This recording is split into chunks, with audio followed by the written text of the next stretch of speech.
Hey everyone, welcome back to Windows Seed Studies. I hope you all are doing well. So we were discussing about immunology, and in today's lecture we are going to discuss about mucosa associated lymphoid tissue MALT. So we started this series with an introduction about immunity. Then we discussed about the different types of immune system that we possess, the innate immunity as well as adaptive immunity. So we talked about innate immunity, the innate immune system which we possess since birth and which is non-specific.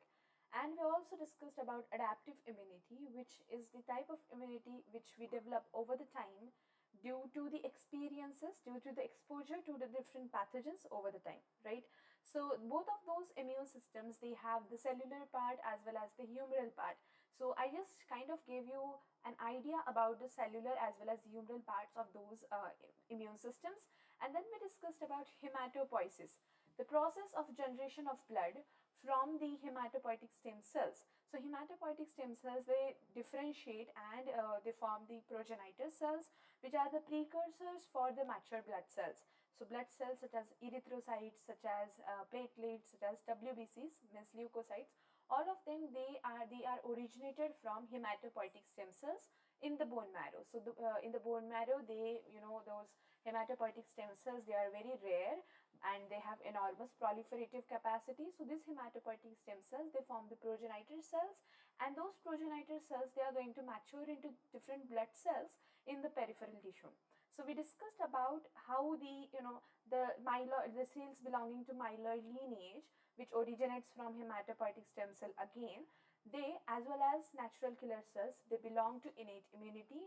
And we also discussed about how the cells belonging to lymphoid lineage, the B lymphocyte and T lymphocytes, they are the part of adaptive immunity. Then we started discussing about those cells, each of them in detail. So we talked about the characteristics of that cell. Then we also talked about the morphology, how they look under a microscope. We also discussed about their staining characteristics, and we discussed about their killing mechanisms, how do they get activated, and how they mediate the killing of pathogen or the clearance of pathogen. We also discussed about dendritic cells, which are the master antigen presenting cells, as well as the other antigen presenting cells such as B cells and the macrophages. So we discussed about all of them, and then we started discussing about lymphoid organs, right? So lymphoid organs are the organs which are going to provide a microenvironment for the generation and maturation of those immune cells or for the initiation of immune responses, right? So the lymphoid organs, depending upon which job they are doing, whether they are providing environment for generation and maturation of those immune cells, or whether they are providing an environment for the initiation of immune responses by those cells due to the antigen interaction. Depending upon that, they are divided into two categories: the primary lymphoid organ and the secondary lymphoid organ. The primary lymphoid organ, right, it is the one, these are the ones which are going to provide the environment for the maturation of those immune cells. So these are the bone marrow, thymus, and we discussed about all of them in detail. Then we moved to the secondary lymphoid organs, and we discussed how those secondary lymphoid organs, they are going to provide an area or the microenvironment for the immune cells to be able to interact with antigen, and when they interact with antigen, now the immune responses will be initiated. So the secondary lymphoid organs, they are either, they could be well structured, just like just like spleen, because they have the fibrous capsule, or let's say like lymph nodes, because they also have fibrous capsule. So the secondary lymphoid organ, they could be well structured, encapsulated in a fibrous capsule, or they could be loosely structured or less organized compared to spleen or lymph node. And that less organized tissue, this is not an organ actually, this is basically a tissue which is also referred as lymphoid tissue, which is present in the linings of the gut, or not just in gut, it is present over the linings of the body parts, where the inner part comes in the contact with the outside world, right? So this tissue is referred as MALT, mucosa associated lymphoid tissue, and that is the lecture today. That is what topic of discussion today. So we are going to discuss about MALT, mucosa associated lymphoid tissue. So what is MALT? Right? Let's dissect the name. So MALT, this is a lymphoid tissue, means this is a tissue which has the clusters of immune cells. This means this particular tissue is going to take part into immune responses, or somehow it is a part of our immune system. So this tissue is the one where the immune responses will be initiated, and this tissue is present in the mucosal linings of our body. That is why it is referred as mucosa associated lymphoid tissue. So this mucosa associated lymphoid tissue, it is the defense fort for the pathogens, for the protection against pathogens. So imagine you are playing a game, maybe city building game or a town building game such as Clash of Clans, or or some other game, so Stronghold, right? So if you are playing those games, you are given the choice to choose the positions where you are going to place your defense forts, the citadels or the forts. So let's say that you have a city, you are building a city in this particular area. So now for this city to be able to function properly, it needs resources. So it needs the import and export of goods, right? So there will always be entry points for in the city, and there will always be some exit points of the city. So those entry points and exit points, they are not just accessible to the resources. They're accessible to the import and export of the resources, but they are also accessible to the pathogens, right? So these are the most vulnerable sites, because good those pathogens, they could be, or the enemies. So we are talking about a city, right? So the enemies, the invaders, they can enter in this city to destroy this city in the disguise of the goods, or in the disguise of tourists, right? So they can enter through those entry points, and they can cause havoc there. So those points, those entry and exit points, they are most vulnerable sites, and that is why usually in in history, if you are the person who has a lot of interest in history, and if you have ever read any type of history books, you might have known that citadels, they used to be placed on the high grounds where the vulnerability was highest. Those places which were more vulnerable, from where the attack of enemy was most most obvious. So at those points, the citadels, they used to place them on the high grounds at those points. So if you're playing this town building or city building game, then the choice is given to you to place the citadel and forts. So you're going to place your forts, your defense forts, around somewhere here, around those locations, because from here, when you install the guards here, the surveillance of those area, that will be easy, and your city will be protected. So this is a kind of analogy to our body as well. So human body, it is just like this city.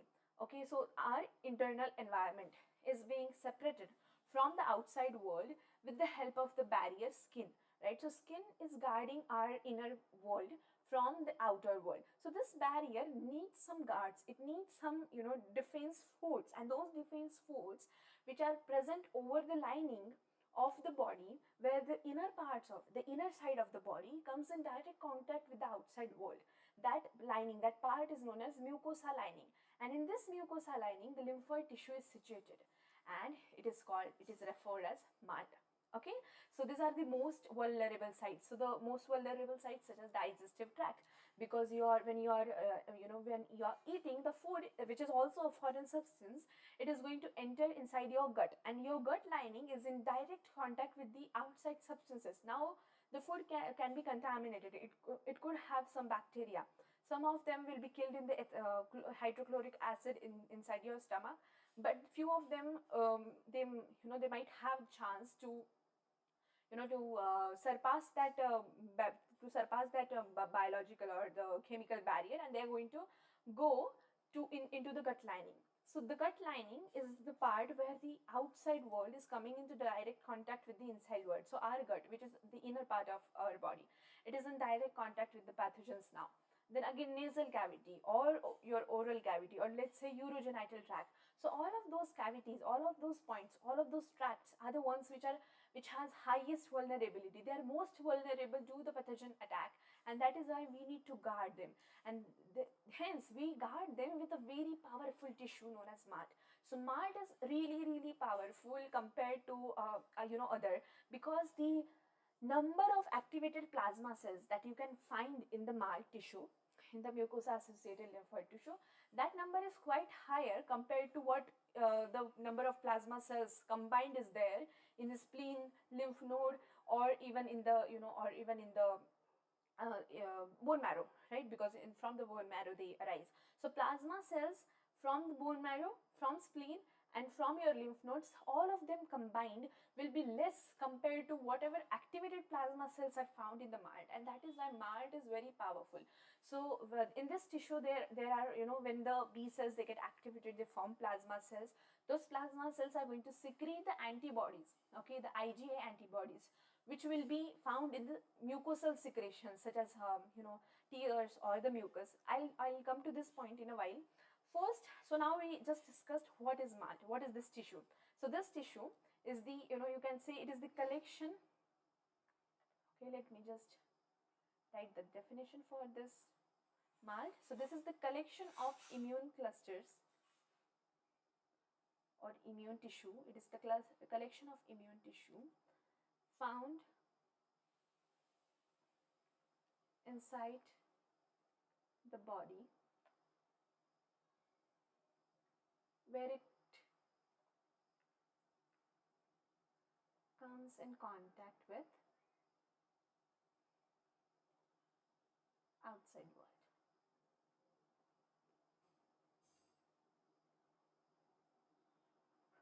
right? So this MALT, this tissue is all present in those areas.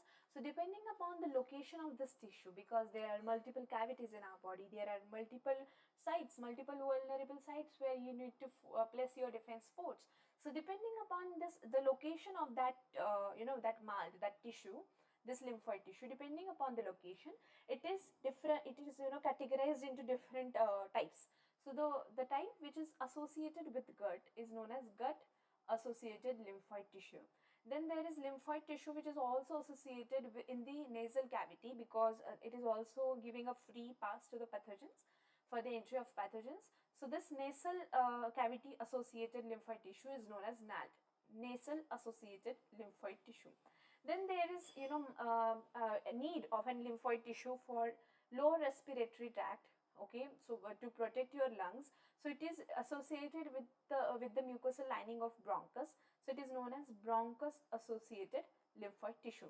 So depending upon location, like to which organ they or to which cavity they are being associated, those lymphoid tissue are categorized into those three different types: the GALT, which is also known as gut associated lymphoid tissue, NALT, nasal associated lymphoid tissue, and BALT, bronchus associated lymphoid tissue, right? So we are going to discuss about GALT because this is the most studied form of mucosa associated lymphoid tissue. The nasal one and the BALT, we will not discuss that in that much detail. We are going to discuss about GALT in great details. So this tissue, the lymphoid tissue which is associated with gut, it could be well organized or it could be loosely organized. Okay, so it could be well organized, just like what is seen in tonsils. So tonsils, they are also the gut, they are also the type of the gut associated lymphoid tissue or the adenoids, okay, which is all, tonsils form a ring which is referred as Walder's ring of tonsils. We'll talk about this ring in the physiology lecture, so we are not going to focus on the tonsils, but please note that they are also part of gut associated lymphoid tissue. So tonsils are the example of gut associated lymphoid tissue, which are well organized. And then there's well organized tissue such as Peyer's patches, which is again found in gut. So Peyer's patches is a well organized nodule of lymphoid follicles found in gut. Gut associated lymphoid tissue, it could be less organized, such as this present lymphoid clusters, or let's say immune clusters in the lining of the gut, which is known as lamina propria. So the immune clusters which are found in lamina propria, they are also the example of gut associated lymphoid tissue, but these are the loosely organized ones or the less organized ones. So they do not have really nice structure which could be, which we can point out clearly. But lymphoid follicles, they are present in kind of clustered form here and there in the lamina propria, which also is a part of gut associated lymphoid tissue. So we are going to talk about gut associated lymphoid tissue except tonsils in detail in this lecture. So for learning about this tissue, first you need to know about how the lining of guts, how the lining of gut, what is the, how the different layers line the gut. Okay, so it's just like onion, it has multiple layers, right? So you are going to peel one by, so we are going to peel one by one the layers of the gut here. So imagine that this is the gut, okay, right? So gut is in the cylindrical form, right? So this is the gut and I cut it in the half, and we are taking a look at its cross section from this side, right? So when we take a look at the cross section, it looks something like circle thing, where the innermost part will be the hollow part where the digested food resides, the lumen, and then there will be present concentric layers of the different linings of the gut. So we are going to talk about the cross section of gut. So we are having a look at the cross section of gut. So the innermost layer obviously will be the mucosal layer, right? So the innermost layer of the gut is mucosal layer. So this part, okay, so this one which you are seeing, this is a actually hollow part which is referred as lumen, where all of the absorbed food will be residing, okay? So water absorption and the whatever nutrients are there, that absorption will be seen in the gut. So the innermost lining of the gut is mucosa. Then after mucosa comes submucosa, okay? Then after submucosa there is muscularis, and after muscularis there is serosa. So these are the four different layers. The outermost layer is serosa. So let's say that I am putting a needle inside the gut. So the first point of contact for the needle in the gut will be the serosa layer. After serosa comes muscularis. Okay, so this is a muscle layer. This again has two layers, a layer of circular muscles and a layer of longitudinal muscles. So after serosa comes muscularis layer, and then is submucosa, and the innermost layer of the gut, this particular one, it is mucosa. So in this innermost layer of the gut will be present the lymphoid tissue, which is referred as MALT, okay, and specifically in this case gut associated lymphoid tissue. So this mucosal layer again has two different layers two different layers are the part of the mucosa. So the innermost layer, which is lining the lumen, okay, so this is the innermost layer, right, which I am representing by yellow color. So this innermost layer, actually it is a single cell layer, okay, it is the epithelial layer. Okay, so this layer is the epithelial layer, and basically this epithelial layer has the cells which are absorptive cells, which are going to do the absorption of nutrients from the lumen, absorption of water from the lumen. So there will be, in this yellow colored layer, there will be the absorptive cells, there will be goblet cells, there will be intestinal glands. With those cells are going to secrete their secretions, their products inside the gut, right? So this is the epithelial layer of the gut, okay, so this red one, and then after the epithelial layer is present the tissue, okay, so which I am going to draw in the green color. Okay, so this is just touching the yellow one, the epithelial layer. So this is the lamina propria. This is lamina propria. So this is also the epithelial layer, basically the simple columnar epithelial. So this is the tissue just below the absorptive cells, okay. So there's two layers, lamina propria, and there's a thin layer which is known as muscularis mucosa, which even though in this schematic looks a bit, even it looks a bit thicker, this is actually a thinner layer, okay. So this layer, which I'm shading with a pink color, this is muscularis mucosa.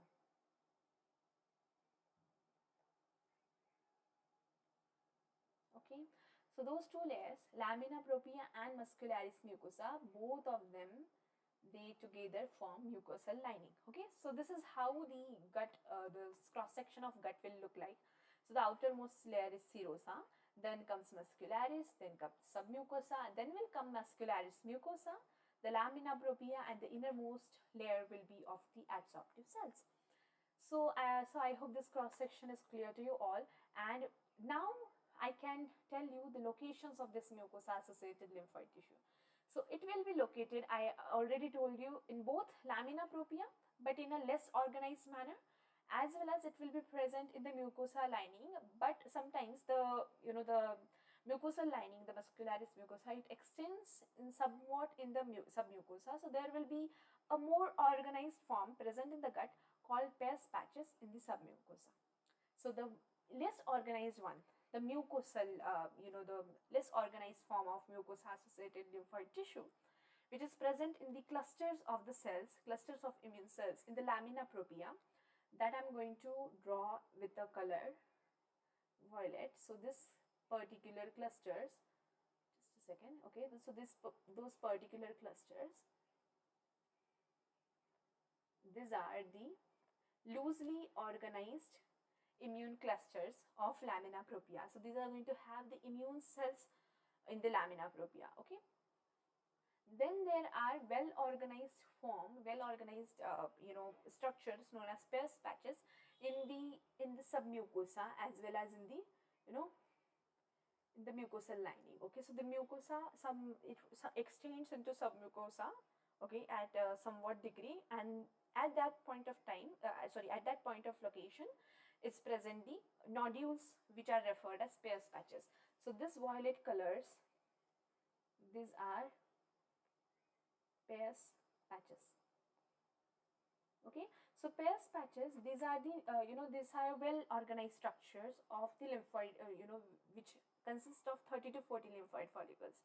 I hope you know about lymphoid follicles. I have already discussed this about the spleen in the lecture about spleen, in the lecture about lymph nodes. So lymphoid follicles, they are basically simple structure where different types of immune cells, they are going to form a nodule-like structure, something like this. So let's say this is the lymphoid follicle. So this is one lymphoid follicles, which I am going to represent by a big white dot.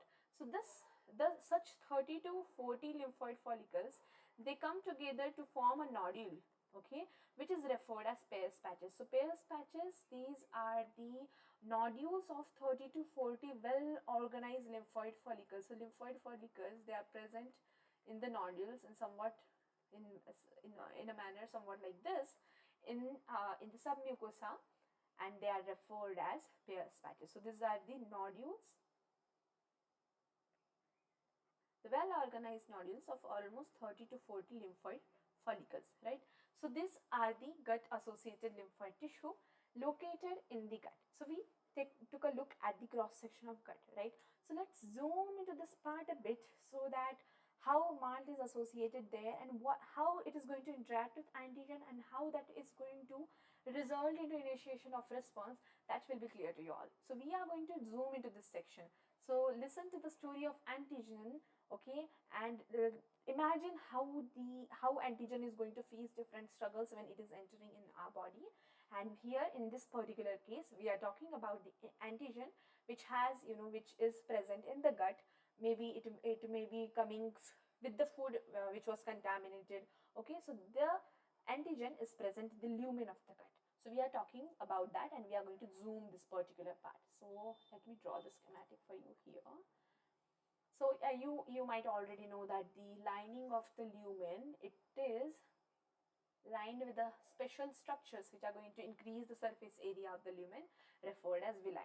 So this elevated structures, these are villi, right? You might already know this in your physiology lectures, or you might already know this from the high school level. So this villi, they are lined with the cells, okay, the epithelial cells, which are going to express structures known as microvilli on them.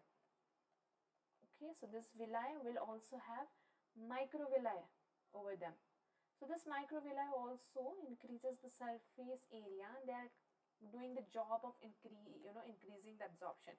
So this epithelial cells are going to show microvilli over them, but there will be a patch of flattened epithelial cells. So this is this flattened epithelial cell I am drawing here. These are these special epithelial cells which lack microvilli over them, and this specialized epithelial cells, these are known as M cells.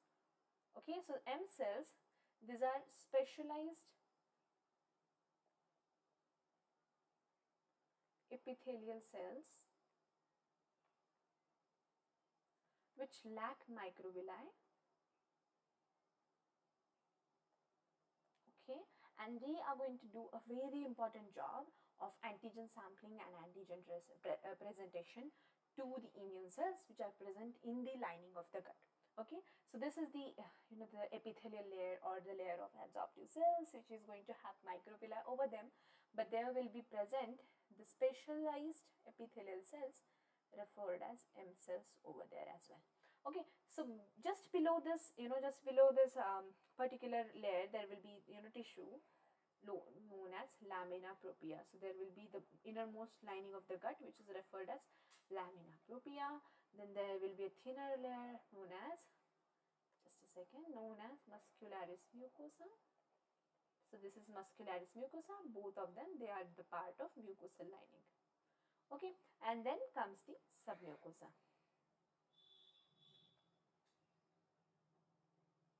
Right. So in this submucosa, just beneath the epithelial cell, the specialized epithelial cells, there will be present a nice, well organized structure known as Peyer's patches, which is basically a nodule of 30 to 40 lymphoid follicles. Okay.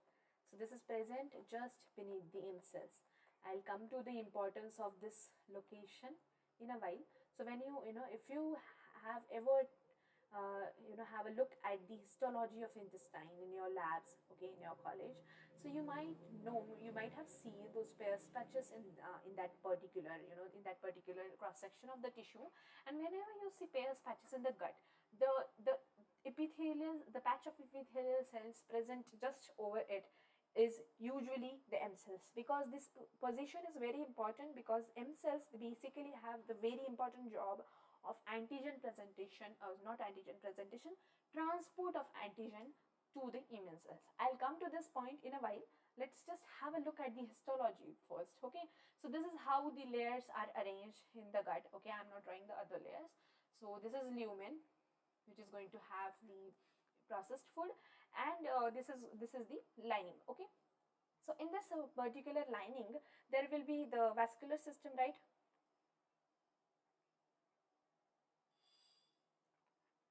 So there will be, this is the network of capillary. Let me just draw it in a different color. So there will be network of capillary.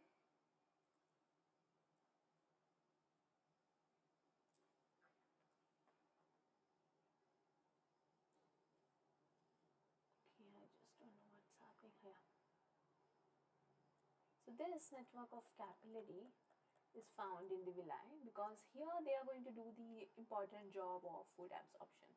Okay, so that is why we need the vascular system here, we need the blood system here. But alongside the blood system, there will be present the lymph vessels here.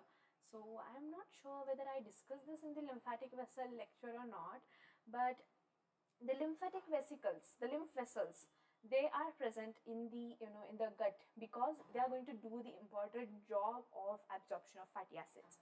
So what happens is that the other food particles, the other biomolecules, they are easy to absorb because they are smaller in size. But the fatty acids, which will be absorbed in the forms of chylomicrons, these are the bigger particles, and they cannot enter through the blood capillaries. So here comes the lymph vessels comes handy here, because lymph vessels, they have the cells which are lining those lymph vessels, they have huge gaps in between them. So through these gaps, if the cells such as immune cells can enter easily, then those gaps are enough for the entry of fatty acids. So fatty acids will be absorbed into those vessels, and they form a milk-like fluid. So it looks milky, and that is why these are known as lacteals. So this lymph vessels are going to do the job of absorption of fatty acids, which are being digested and which are present in the gut. Other biomolecules, they will be taken in by the blood vascular system. So this is the job of lymph vessels here, but this is not the only job. What lymph vessels do here? So this is the lymph vessel. So I told you that here in this MALT, in this tissue, the activation of the cells will be seen. So immune cells which are present here, or yeah, I forgot to draw immune cells which are present in the clustered forms. So immune cells clusters are present in the lamina propria. So these are the clusters of immune cells in the lamina propria. So those immune cells which are the part of lamina propria, which are present in the pairs patches, those immune cells, they are going to get activated upon antigenic interaction, right? And that antigen will be transported by M cells. Once those cells get activated, okay, the B cells, they are going to form the plasma cells which are going to secrete the antibody. So this activated lymphocytes, they are going to enter into the into the vascular system through the lymph vessels. So those activated cells, now the cells in the submucosa, they are activated because they are going to interact with the antigen, and upon antigenic interaction, when they get activated, they are going to enter into this lymph vessel so that they can travel throughout the body, and they can travel through the lymph system as well as through the blood system in all over body, and they can track and they can do their job of surveillance across the body, whether the same infection is there in other tissue or not. So they are going to mediate all those immune responses in all our body once they enter in this lymph vessels. So lymph vessel is not just absorbing fatty acids here, but it is also letting in the letting in the lymphocytes which are being activated in this submucosa layer, right? So this one is the pairs patch. Okay, this is a pairs patch. Okay, so I hope you remember when we were discussing about B cells, secondary lymphoid organs, we talked about that the important feature of those secondary lymphoid organs is that they have separate B cells and T cell zone, right? So the B cell zone and T cell zone will be present in separate locations in the secondary lymphoid organ, and MALT is considered as a secondary lymphoid organ because it is separating B cell and T cell zone. So there are present, the immune cells in between the epithelial cells, which I am representing here with the red dots. I hope you can see those red dots. So in between those so like let's say that these are the, these are the epithelial cells. So in between those epithelial cells are present the lymphocytes, which are referred as intraepithelial lymphocytes, which are basically mostly T cells. These are mostly T cells. Okay, so these are present in between the epithelial cells, and that is why they are referred as the intraepithelial lymphocytes. Okay, so this intraepithelial lymphocytes, they are also part of MALT, and then there are present the clusters or the lymphoid follicles in the lamina propria. So those lymphoid follicles, some will be having, the cells like macrophages, dendritic cells, some of them will be having B cells, T cells. So these are the random clusters, random lymphoid follicles present all over in the lamina propria. So basically they are usually B cell rich ones, but this is random. There is present macrophages, dendritic cells, all kind of immune cells in the lamina propria. But this particular one, the pairs patches, this is a B cell rich zone because it is going to have the primary follicles, which will be referred as secondary follicle due to formation of germinal centers due to the interaction with antigen. I hope you remember this. I hope you know this concept, that the primary follicles are the ones where the B cells, naive B cells, are situated, but those naive B cells will, in the primary follicles will be provided microenvironment for interaction of this naive cells with the antigens. So in the naive B cells of the primary follicles, when they interact with the antigenic particles, upon interaction they are going to get activated and they are going to get differentiated into plasma cells, and those plasma cells are going to secrete the antibodies, right? So when the antigenic interaction happens and the plasma cells of the B cells of primary follicles, they get activated. Okay, upon activation they are going to form a structure known as germinal center. Okay, so this germinal center will have activated B cells, okay, which is going to secrete, or activated plasma cells which are going to secrete the antibodies. So the primary follicles are present in the Peyer's patches, but when they interact with the antigens, so when the antigenic interaction is seen, they are referred as secondary follicle due to formation of germinal centers in them. So primary follicles, they have B cells, but these are the naive B cells, means the ones which are fully mature, means they are expressing the B cell receptors, but they haven't ever interacted with antigens. So these are naive, these are just like teenagers who are just fully functional individuals, but they have never been exposed to any kind of experience, just like adults have been, right? So adults, they are also fully functional individual, and teenagers are same, but the babies, they are not fully functional, they are not mature yet, they are immature.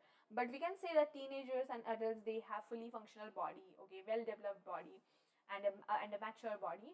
But teenagers, they are different from the adults, in the case that the teenagers, they haven't been exposed to the different experiences, to this hardships of this world, so they cannot survive the hardship of the world. But we can, this is just an analogy to understand the thing about naive cells and the fully mature or differentiated B cells. So the naive cells, they are fully matured cells, they are differentiated, they are expressing B cell receptors, but they have never interacted with any antigen.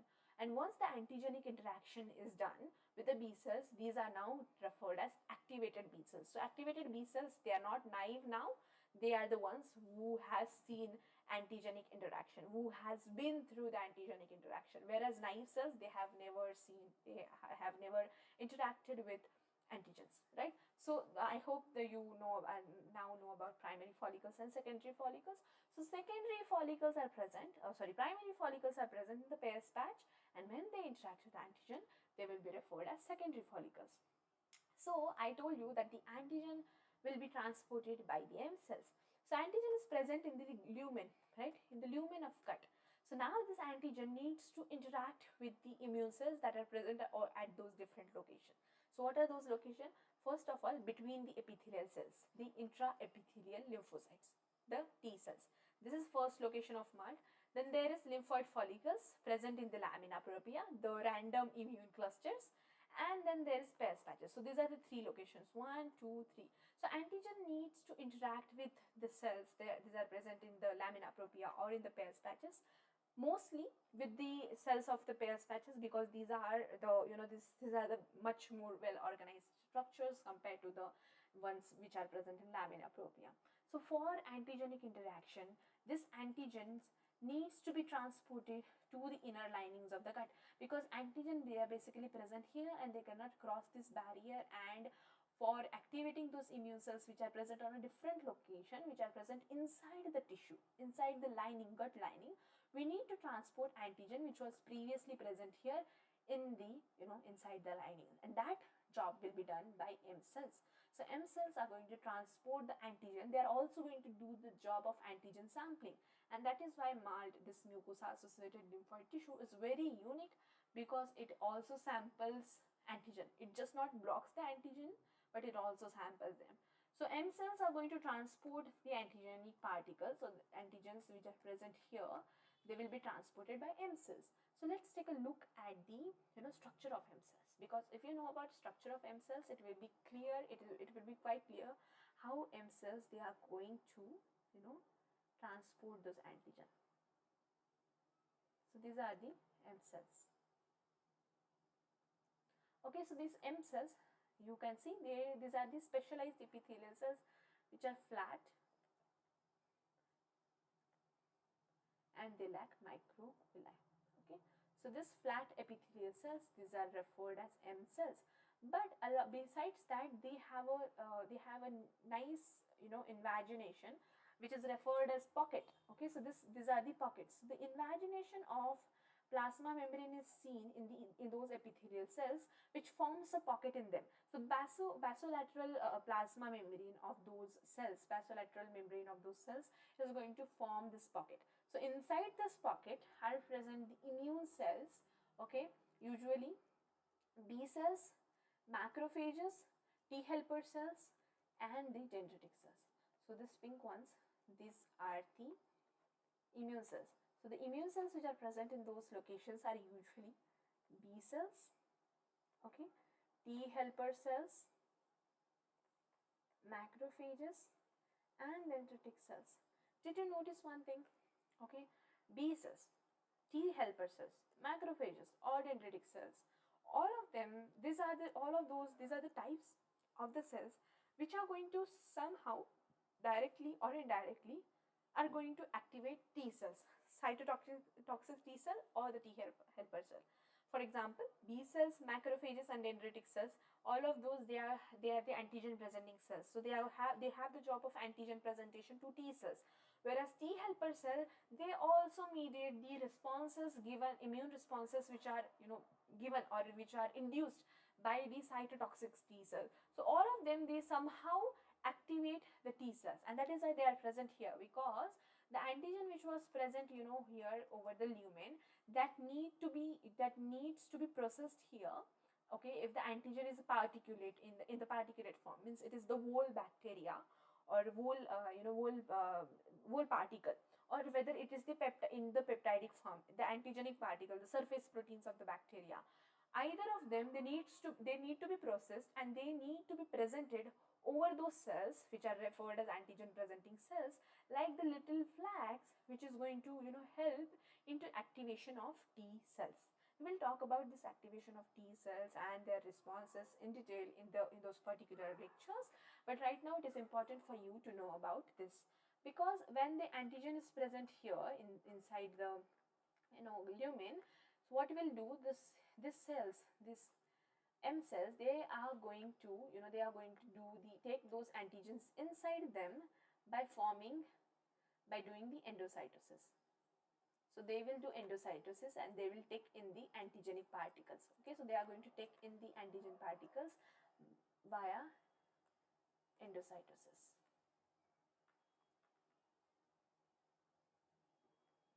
Okay, so the vesicles which will be formed, which will form and which will have the antigenic particles. Okay, so now this vesicle will fuse with the membrane of pocket, and once it fuses with this membrane, it is going to release those antigenic particles inside the membrane. Okay, so these antigenic particles, whether it is in the particulate form, the whole microbe, or whether it is into the antigenic form, in either of the cases, they will be engulfed by those cells, the B cells or the macrophages or the dendritic cells. They are going to engulf those antigenic particles and they will process them inside the cells, and once the processing is done, they are going to represent their antigenic fragments, those peptidic forms which are immunogenic. They are going to represent them over their cells, over their surfaces, with the help of MHC molecule, MHC class 1 or MHC class 2 molecules. So these cells, they are the antigen presenting cells, so they are going to do the job of antigen presentation, and they will be released by the M cell inside the layer of the gut. So here you can see the positioning of M cells. So the pockets are going to release their antigen presenting cells, which are now activated, okay, due to the antigenic interaction inside the gut lining. So this antigen presenting cells, they will present their antigens to the cluster, to the immune cells present in the lamina propria or in the Peyer's patches, and that is why this positioning is important, that Peyer's patches, they are usually present just beneath the patch of M cells. So once the antigen particle enters here in the follicles of Peyer's patch, here they are going to interact with the B cells and they are going to result into activation of B cells. So here you can see the B cell zone and T cell zone is different. So once those antigens interact with the B cells present in the Peyer's patches, B cells will be activated. They are going to form plasma cells, and those plasma cells, they are going to release the antibodies IgA. So IgA is a type of antibody. Okay, we'll talk about this in antibody lectures, but those antibodies are powerful ones and they will be secreted by those plasma cells, and that is why they are found in ample amounts in the mucosa lining secretion. So mucus secretions such as mucus itself, or tears, or the saliva in mouth, which is secreted by salivary glands, and even in the breast milk, all of these are the secretions of mucosal lining. So these are the mucosal secretions. So these mucosal secretions will have ample amounts of IgA antibody, and that is why I told you MALT is very powerful, because the number of those activated plasma cells is much higher than what combined is present in the spleen, bone marrow or lymph nodes. So with this, I am done with the lecture of MALT, the mucosa associated lymphoid tissue. So we have discussed about primary lymphoid organs as well as secondary lymphoid organs, all of them. So one more thing to point out, that this lymphoid tissue is not just present in the linings of gut or nasal cavity or in the bronchus, but these are also present in the skin. So imagine this like the guards placed on the China wall. So China wall is a forming barrier for invasion of enemy. So it is forming barrier against that. So it is holding back the enemy outside the city, outside that particular location. But this barrier, it is extra. The protection is increased, the protection is enhanced by placing guards on them. So let's say that this is the China wall and the guards will be positioned here and there, as I said. Okay, so this will enhance the security. So for increasing the security, the barrier is being placed with the weaponized soldiers. So in the same way, the skin, which is a barrier, which it will be placed with the lymphoid tissue. So this MALT is also found in the skin barrier. We will talk about this in the innate immunity lecture. So we will be talking about skin as the barrier. Okay, so with this, I am done with the organs of immune system. And in next lecture, we will talk about the cytokines, the signaling molecules, which are really important for communication between cells. Till then, see you. Bye-bye.